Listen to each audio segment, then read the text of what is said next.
You are listening to Middle East Monitor Conversations, bringing you lively discussions with prominent voices from the region and beyond, as we delve deeper into issues shaping the Middle East and North Africa, from politics, the culture, and the arts.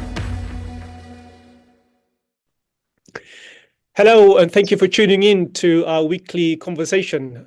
This week, I am joined by Vijay Prashad.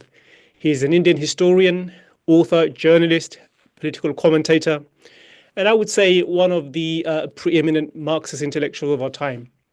Author of some 40 or so books, Vijay is also an executive director of Tricontinental Institute for Social Research, and that's among many other things which he does. So Vijay, thank you for joining us and giving us your time. Hey, it's a pleasure. Thanks a lot. So we will be discussing, of course, the Gaza genocide, US hegemony, empire, geopolitics, all those subjects which you are an expert on. But I want to, Vijay, if I may start with the big story, which is the ceasefire in Gaza between Hamas and Israel. We are recording this show on Thursday. The ceasefire is expected to come into effect on Sunday.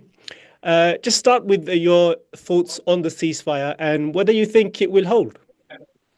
Well, first, I have to say that after almost 500 days of sustained genocidal bombardment, any news of a ceasefire is welcome to the people who are living in Gaza.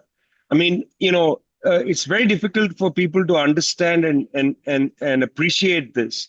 But the people who lived in Gaza lived in not a slum. They didn't live in tents. They lived in homes. They had shops, universities. They had movie theaters. They lived a modern life. And that modern life was ruined by sustained Israeli bombardment that destroyed city after city. These were people, urban dwellers, who were reduced to living in blue plastic tents, where for some of them, tragically, their children were freezing to death, others continuing to be bombed by the Israelis. For them to even hear that there are ceasefire talks was a relief, because they were looking for the immediate cessation of bombing, and they were looking forward to the arrival of humanitarian aid, because people are starving. So from the standpoint of people living in Gaza now, any visibility of a ceasefire is a miracle. And there was jubilation when it first began to be said that a ceasefire had been agreed, that the Qataris had been able to create some common space between Israel and the various Palestinian factions. There was jubilation. I mean, it was all over the place, the happiness. Of course, it was not looked at that there was going to be small print. One element of the small print is what you said. It starts on Sunday. So while people are out there celebrating, the Israelis continued to bomb. Within the hour, 20 more Palestinians were killed. By the end of 12 hours, 82 Palestinians were killed after the announcement of a ceasefire. I mean, nobody looks at the small print and says, oh, it starts on Sunday. They think, well, it's now. But the bombing intensified. So that was the first thing. Secondly, as per script, because we've lived through this before, as per script, the Israelis said, well, wait a minute, we are having second thoughts. We don't think that Hamas is going to live up to things. We don't think we're going to approve the ceasefire. Let's wait till the cabinet sits. Netanyahu was to have brought the cabinet together on Thursday when we are speaking, 16th of January. Eventually, he announced that, well, maybe he'll call the cabinet on Friday, the 17th of January. Now, he has a problem. Let's face it. Netanyahu has a crass political electoral problem. He's holding the Palestinian people hostages based on a very crass electoral problem, that if he accepts this deal, he is in danger of losing his majority in the Knesset, that people will walk out of the cabinet and his government will fall. He's going to have to call for elections. So in order to protect his parochial, narrow political hold in Israel, he's refusing to allow a deal with the Palestinians that had been first broached. Let's let's be specific about this, which had been on the table from May of 2024. We are right now in January 2025. It's the same deal. It's sitting on the table. So this is a great place of itself, of violence against the Palestinian imagination. People on the one hand thinking there's a deal, and then the Israelis dilling about and saying, I'm not sure there's a deal. They are blaming Hamas, but really the issue is the internal parochial power games in Tel Aviv, which is preventing this deal from holding. So that's where we are. There may be a deal, there may be a ceasefire on Sunday, but to be honest with you, I am not entirely confident that the ceasefire is going to hold. And even if there's a ceasefire, if you look at the case of Lebanon, where after the ceasefire, the Israelis have routinely violated it and continued to bomb southern Lebanon, there's no guarantee that they will not attack Gaza even during a ceasefire period. That is part one of the ceasefire. And as you mentioned, this ceasefire deal was on the table some 6 months ago. And we heard just a couple of days ago, Itamar Ben-Gvir tweeting, of all things tweeting, saying that he actually torpedoed the ceasefire many, many months ago. And of course, the Western media would always say it was Hamas who torpedoed the ceasefire. It was Hamas who was unwilling to budge. But the Israelis themselves are saying it was us who did it. It was us who torpedoed this ceasefire. So I should get your thoughts on that. And also the fact that the timing. I mean, of course, we can't ignore the fact that, the ceasefire deal has been struck days before Trump's inauguration. So we can't ignore the optics of this. One guy is going to claim victory to set the tone for his next 4 years. And the other guy is going to say, Biden in this case, he's hold on to some semblance of a legacy. I did something, So the optics seems to be more important in this regard than the actual value of the lives of the Palestinians. So, what do you think of those 2 points? Well, firstly, let's go with your second point, because that's the main one. 2.3 million people have had their lives disrupted. I get it that in the West there's a disagreement about how many people have died, and I've read a number of those reports and studies which quibble over 15 people, not 35, they're quibbling. 2.3 million people have had their lives disrupted completely. It's going to be impossible to easily live in this level of bombed Gaza for the next 20 odd years. The devastation is almost complete. It's a total devastation of the landscape. And to fiddle about with legacy on this ruin is vulgar. It's vulgar for Biden after all this, after all the 2,000-pound bombs that he has sent to the Israelis to conduct this utter desertification of Gaza is vulgar. Seriously, you are going to claim some moral high ground from this? It's a mountain of skulls, and you want to stand upon it and say that I've prevented the mountain from going from 100 feet to 200 feet? That is vulgar. That is a level of vulgarity that we haven't seen in a long time. Trump, on the other hand, has never pretended not to be vulgar. That's his whole thing. He's immediately claimed victory for what? For this? How is this a victory for anybody? Everybody should be hanging their heads in shame at the end of this. This ceasefire deal should give nobody joy except the Palestinians, who now can at least say, well, our children will not be killed immediately, blankets will come in, and so on. Everybody else should be hanging their heads in shame, frankly. There is no honor to be divided among these people, Tel Aviv, Washington. There is no honor. I refuse to allow them to claim anything called credit on the one side.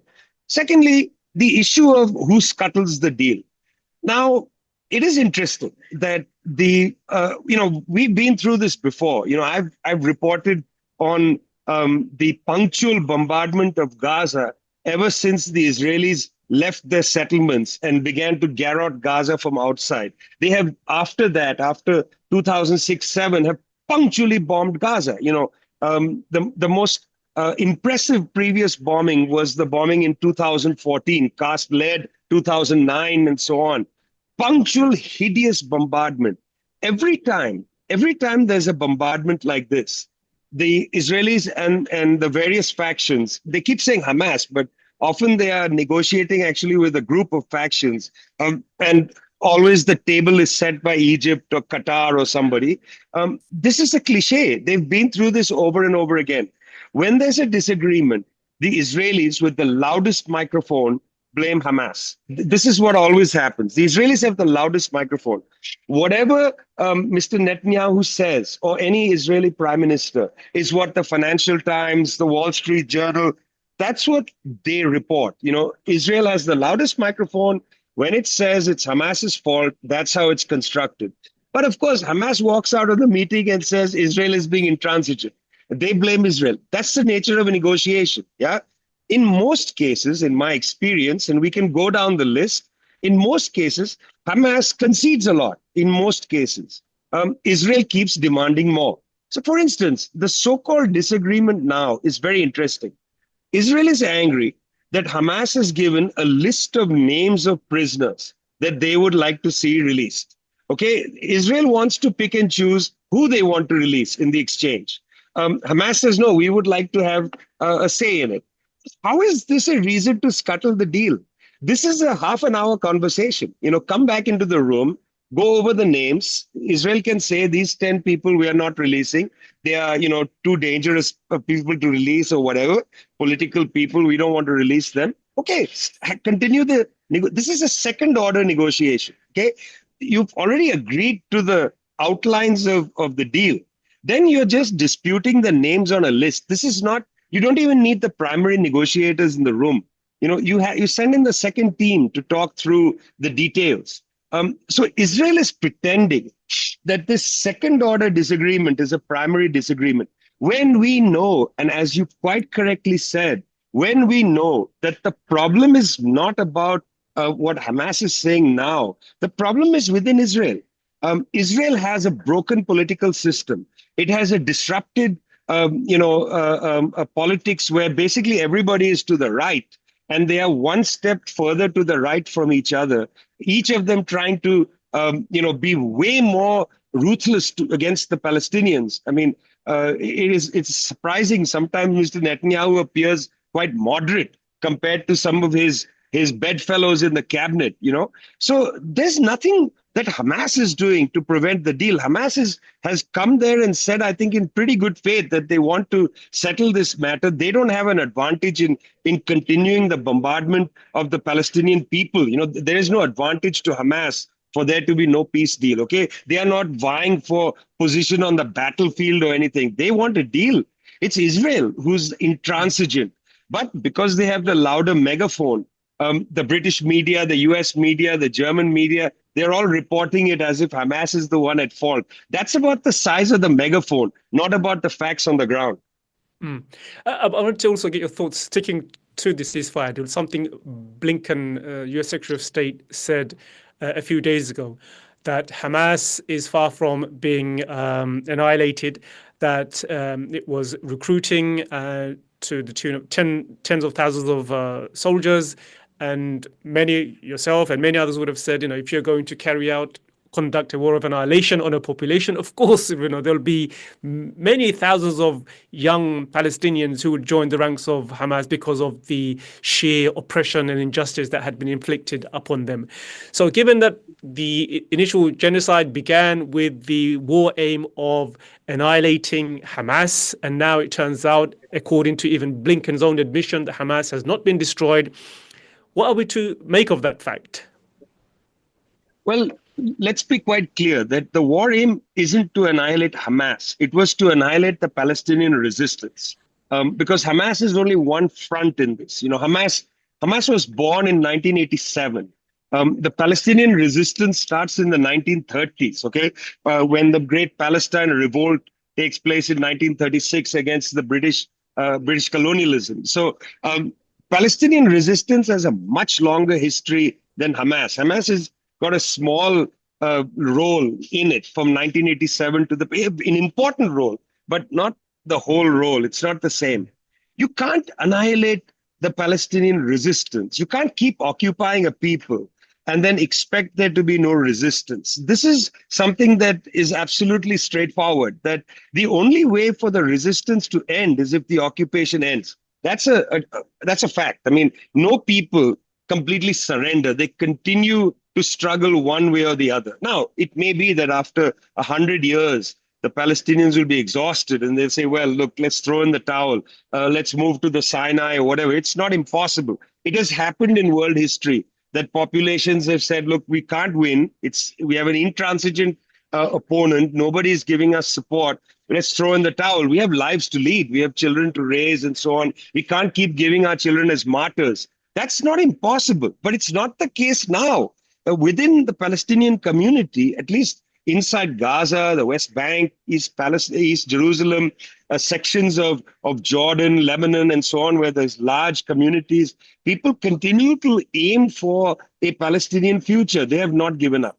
So if they don't give up, then the resistance is going to continue. People are going to sign up. What Blinken is saying is also a lie.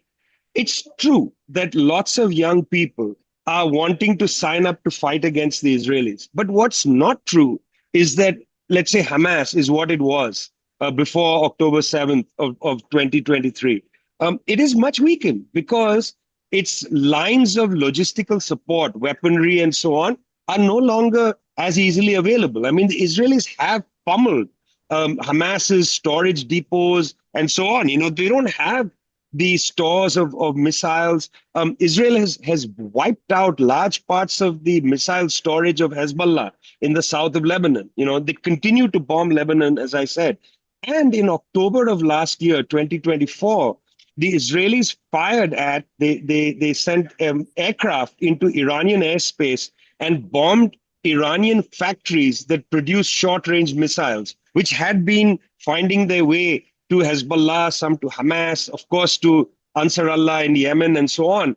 The Israelis have weakened the ability of these military forces to strike against Israel. They've weakened their ability to fire rockets. So it is both true that Hamas, Islamic Jihad, other groups will continue to recruit people because, my God, you wipe out my whole family. What is left for me? I'm going to fight for their honor, for their name, not just in revenge, but to validate their existence. I'm going to fight.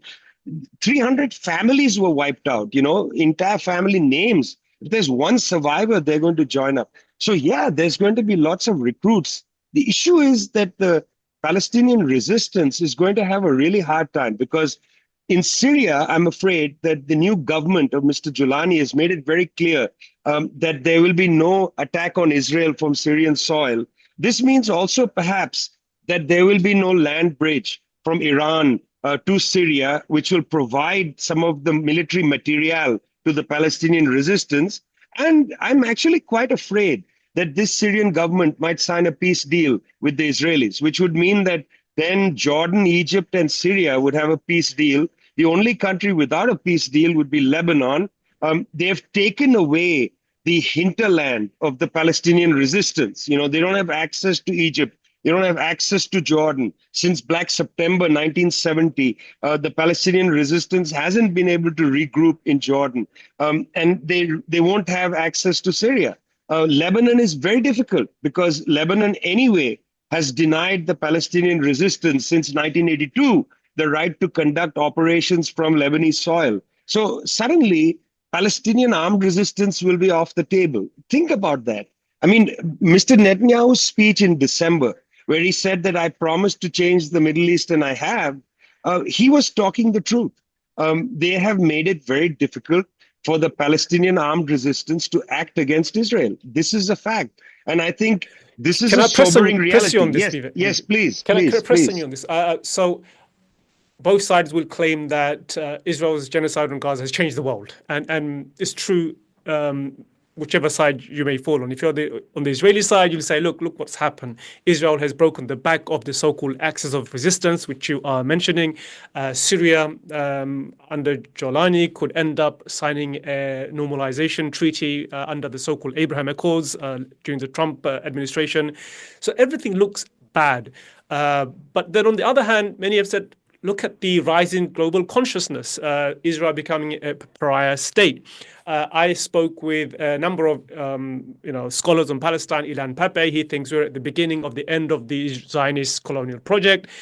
Today, I met with another Palestinian Israeli academic, Yuri Davis, and I asked him to review his life and tell me where does he feel Israel is heading. He's saying, if I live till 90, we will see the end of Israel. And he's giving me a historical explanation. So where should we, what's the truth in this? So, of course, the world has changed. Israelis will say it's changed to our advantage, whereas Palestinians will say, no, it's changed to our advantage because there is now a much bigger global consciousness about the nature of the Zionist project. And also, Americans are realizing that America First does not mean giving aid to Israel while your state in Florida is burning. So there's all these other developments taking shape. What should be our focus on this? I mean, I think all these things are true. It's a matter of timing. It's a matter of when things happen. So I think in the short term, it is absolutely without a doubt that the Palestinian and the Lebanese resistance have been weakened. And I really do worry about what's going to happen with Syria. On the other hand, there's a longer term perspective that one has to take. As it looks like the Palestinian struggles are not going to be able to so easily be revived in terms of, let's say, military operations and so on, there is going to be a lot more civil protest within Palestine because conditions are going to be really bad. I mean, it's going to take 16 years, they say, to rebuild Gaza. That means 2 million people are going to live in a ruin for 16 years. There's going to be innumerable protests. There's going to be strife within Israel. I mean, there's a whole section of the Israeli population that says, we won, so we should take Gaza. Why aren't we building hotels on the shorefront? Why aren't we able to go and go surfing on the beaches of Gaza? There's going to be an internal problem within Israel. It's going to create its own problems. Israel has moved so far to the right, it's going to go further to the right and probably fall off a cliff over there. But then again, in Egypt, in Jordan, fissures are going to open up. I'm going to say something and maybe I'll regret it later. But, in 1948, when the Egyptian army didn't do any damage to Israel, when Egypt went into the war of 1948 and failed, a series of sincere Egyptian patriotic military people said, what the hell? King Farouk has spent all this money importing weapons. We have all these nice tanks, and we couldn't even defeat a country barely born. What's wrong with our country? And that's what led then a few years later to Gamal Abdel Nasser and others conducting the coup d'etat against King Farouk, throw him out, put him in a yacht, and then the Nasserites took over. Now, it's not like the Nasserites succeeded. You remember in 1967, when Egypt was, not able to succeed in that war, Nasser said, I'm going to resign. And thousands of people took to the streets of Cairo. Kulthum was singing, begging him not to leave, saying, no, Rais, please stay, we need you, and so on.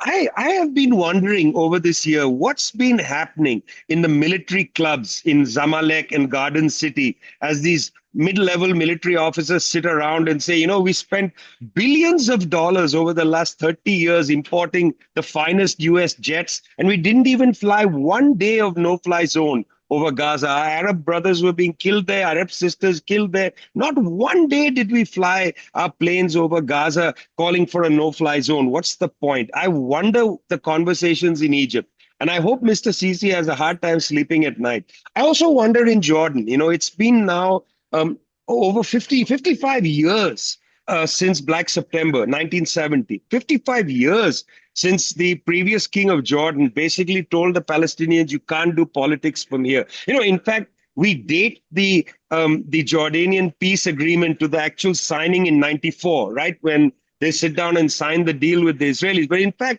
it's really in 1970 that the deal is struck. The Israelis are told no more operations from Jordanian soil. Jordan, in fact, goes ahead of Egypt. Egypt follows 9 years later at Camp David. But I wonder what's happening amongst the Palestinians in Jordan. How happy are they? When I was listening to Queen Rania, the Queen of Jordan, with Christiane Amanpour twice, she went on Christiane Amanpour's show. I heard a real sense of anger, from her, that the palace allowed her to speak like that was very interesting to me. That she represented the anger herself, being Palestinian and all. So I think, for now, that's why I said it's a matter of timing and sequence. And I don't know how old the gentleman is who said when I'm 90, but it is true that now, right now, he's 81. Oh, well, then he has only 9 years to 90. So I was imagining a longer time frame. But now I think that there is going to be a setback, that certain kinds of things are not going to be possible. I mean, look at it this way. In the West Bank, the Israelis have basically arrested the entire upper leadership of most of the Palestinian factions. The Popular Front for the Liberation of Palestine, almost the entire leadership is in an Israeli jail. Khalida Jarrar, in and out of jail. They're not allowing the factions to have a politics in the West Bank. So for now, for the short term, there's going to be some problems. But I would caution the countries around Israel, that your peace agreements and so on are unsettling for your populations. Even Mr. Jolani, who is made these statements saying we won't allow the land, has had to make one statement telling Israel to stop violating Syrian airspace and stop bombing inside Syria. He hasn't said anything about the Golan Heights. He hasn't said anything about Israel seizing the 1974 demilitarized area, but he has said don't bomb anymore. It was more a plea than a demand. But he has to also respond to the Syrian sensibilities, which are certainly pro-Palestinian. So I agree with others that in the long term, new contradictions will open up. This is not a final defeat, but certainly this is a major setback, and I don't think we should not register the setback. So we've spoken about the ceasefire deal and the impact of Gaza around the world. I wanted to get your thoughts on trying to understand the past 15 months and the genocide. And you've developed a concept which I think is really useful for us to get our head around, which is the idea of the international division of humanity. That, in your mind, is central to imperial logic. So how does this logic manifest in the treatment of Palestinians in Gaza? And what does it reveal about the way power is used and instrumentalized by the US and its allies? It's a very simple thing, I've been covering this particular apartheid, occupation, genocide for decades, and have watched and seen the kind of brutalities inflicted on Palestinians. Let's just take the story of children, okay? I know this is not the correct way, but because grown-ups also humans and so on. But let's just take the story of children. I've covered a lot of stories in my time of young kids, teenagers being killed at checkpoints, being killed in raids and so on. Their names never make it as important. They are not lifted up and raised to the level of somebody whose life has been worth celebrating, or the loss is grave, for humanity. I've written about a lot of these stories, and I just find very few of my colleagues who are reporters from Europe or the United States, very few of them cover these kind of stories. But, when an Israeli child is killed, there is just, it's just like a lot of noise. I mean, of course, I'm sad about that child being killed. Yeah, a child is killed. It's terrible. But, their photograph will be in the newspaper. Their parents will be interviewed. When the raid took place, when the factions went into the surrounding parts of Gaza and grabbed hostages and so on, their stories were told everywhere, pictures of them, their families were interviewed. Nobody bothers about the Palestinian stories, the professors, the circus clowns, whoever gets killed, they're human beings. These 8-9 children who have been frozen to death, in recent weeks. What is their parents' story? Why didn't they have blankets? where are the reporters reporting this? This is the International Division of Humanity, that the care that is given to somebody who is white, just to be quite blunt with you, is extraordinary compared to others. When the tsunami happened in 2004 in the Indian Ocean, okay, the tsunami, hit a bunch of resorts in Thailand. The world media focused on the tourists who were killed. There were no stories about the Thai workers. There were no stories about the fishermen from Tamil Nadu. What about their lives? Why aren't their stories lifted up and told? There's just no care. When Tenzing Norgay took Edmund Hillary to the top of Mount Everest, yeah, we celebrated in the world. Edmund Hillary is the first to climb. I've often felt that Tenzing Norgay climbed up and then pulled him up. Tenzing Norgay, who remembers his name? He was the Sherpa of Edmund Hillary, so-called first man on Mount Everest. The Sherpa is always forgotten. The Sherpa's life is irrelevant. It's the white man whose life counts for much more. This has been there right through the history of colonialism. The greatest residues of colonialism, the two great residues, are the inequality of wealth and the disregard for life. Certain people's lives are just not important. Millions of people have been killed in the Great Lakes Wars in the Congo over the last 3 decades. Millions of people. Almost no care and concern. When 3,000 people get killed in New York City with the spectacular 9/11 attacks, there was a focus on each one of the people who was dead. Their pictures appeared in the New York Times. Their stories were retold over and over for good reason. They are people in the United States. But what about the people dying in the Great Lakes War who are dying basically for raw materials to come to the West? Why is there no concern? I'm not talking about why is there no coverage about the war in Sudan. I'm not talking about that. I'm talking about individual stories. Can anybody name one Sudanese person who was killed in the last 3 weeks?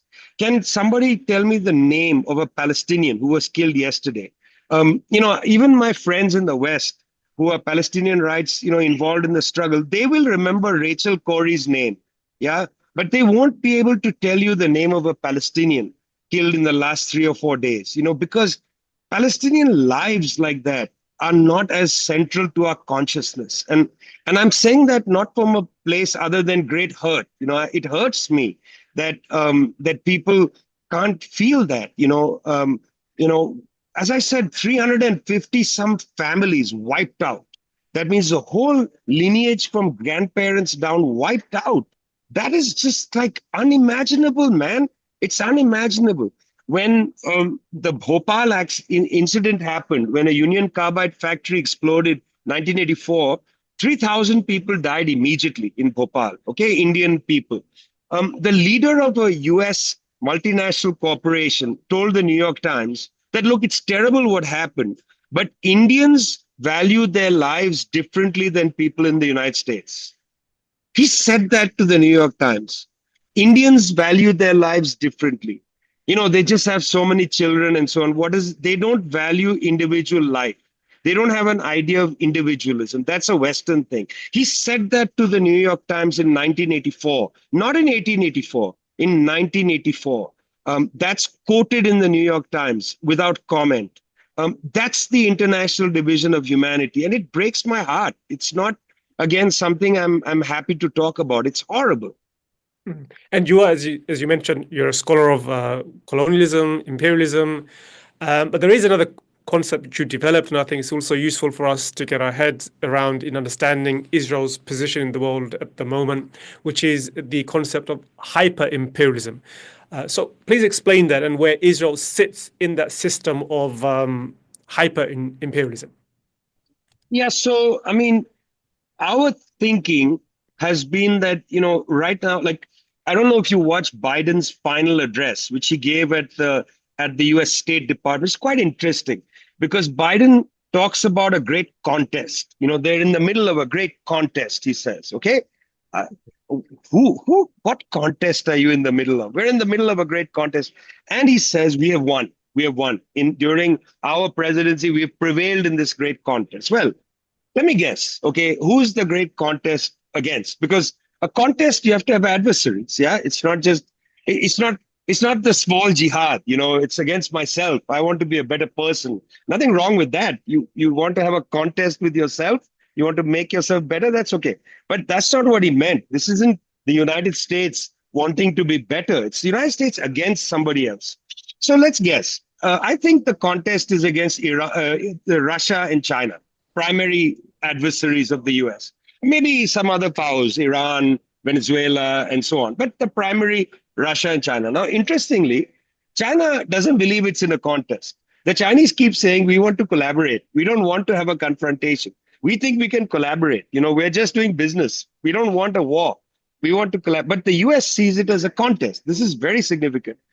United States and its allies account for almost 75% of world military spending. So they have the capacity to basically wipe out any of the adversaries. China is responsible for 10% of world military spending, Russia 3%. Okay, so it's a huge military imbalance. Hyper-imperialism for us in my institute is a concept that explains from the standpoint of the United States and its allies how they see the world. They see the world as a contest where they have to use their military might to defeat their adversaries because they have understood they cannot defeat them economically. United States cannot compete with China right now to build cheaper and better high-speed rail. Not a chance. There's no way for the US to even build cheaper and better cell phones. They may be able to build better cell phones, but certainly not cheaper cell phones. If you go to most parts of Africa, Asia, Middle East, and so on, people have Chinese phones. That's just a reality because they're cheaper and they're as good as an Apple or whatever. I mean, an Apple is also a Chinese phone, but that's another story. Anyway, so this attitude that they're in a contest, that they have to be muscular and respond to their enemies with force, this is hyper-imperialism.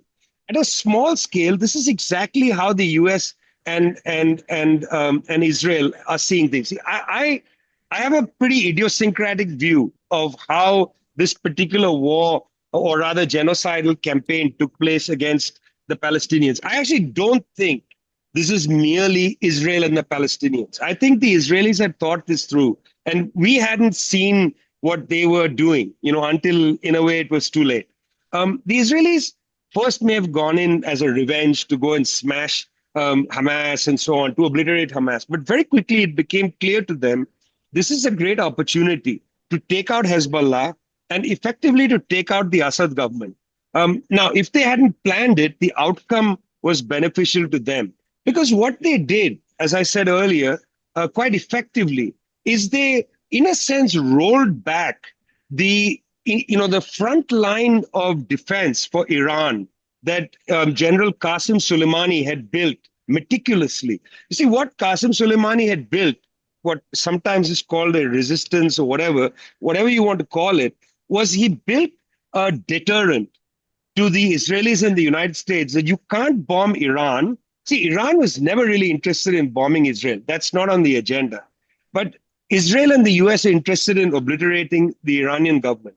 But Iran built up this resistance, which Soleimani built, where what the Iranians were saying is, if you strike Tehran, then our friends in Hezbollah, in the Iraqi resistance forces that were in Syria, in Hamas even, from maybe later Yemen and so on, are going to hit you. They're going to fire rockets and hit you. So this is a deterrent. Don't hit Iran in a big way. There can be these mutual back and forth attacks, but no big assault because we'll get you. Well, look at what they've done. They've basically, for now, rolled back a lot of the Iranian defenses in West Asia. And this is a great concern. I was interested that this year's Great Prophet war exercise took place in Western Iran. It was one of the largest military exercises the Iranian forces have conducted. They mobilized everybody. And the entire exercise was about defending Iran. This has not been there for the last 19 Great Prophet exercises. It's the first time they did a general mobilization and wanted to show that, we have enough capacity internally to defend ourselves. But the Iranians are worried. And so I think, in my opinion, is that this is hyper imperialism in mini. In other words, I fear that when Trump comes in, they're going to start pushing hard against Iran again, and they're going to threaten Iran with a big military strike. And Iran doesn't want that, because the last thing they want is the obliteration of Tehran, a couple of other cities. This is going to set them back a generation. Iran cannot afford this. And it is pretty clear that right now, neither Russia nor China have the capacity to come in and say, we're going to shield this country. The fact that nobody could shield Syria in this period is really exemplary. The Russians just couldn't shield Syria. They shielded Syria in 2015. They couldn't do it now. This is a serious concern for Iran. And I would say that's the nature of hyper-imperialism. It's gangsterist threats by massive violence because they have the military advantage. Public opinion may be against it, okay? Look, Naseem, public opinion was against the attack on Iraq in 2003, okay? 1 million people marched to New York City. The Yankees did it anyway, okay? That's their style. They don't care about public opinion. They have military power. They can obliterate people around the world. People are scared of them. I'm a little scared of them, okay? You should be scared of them. But we need a world where we don't live in fear of them. And that's the world we are fighting to build. I think we will see hyper-imperialism on steroids in the next 4 years. I mean, let's wait and see. I have so many more questions I wanted to ask you. Maybe we can have you on again for another show for a much longer time period. We can, talk through a lot more issues. Thank you anyway for joining us. I can see you're suffering from a cold. I hope you get better soon. And so that was Vijay Prashad joining me, Naseem Ahmed, for our weekly conversation with the Middle East Monitor. Thank you very much, and thank you for tuning in. This was Middle East Monitor Conversations, brought to you by the Middle East Monitor in London.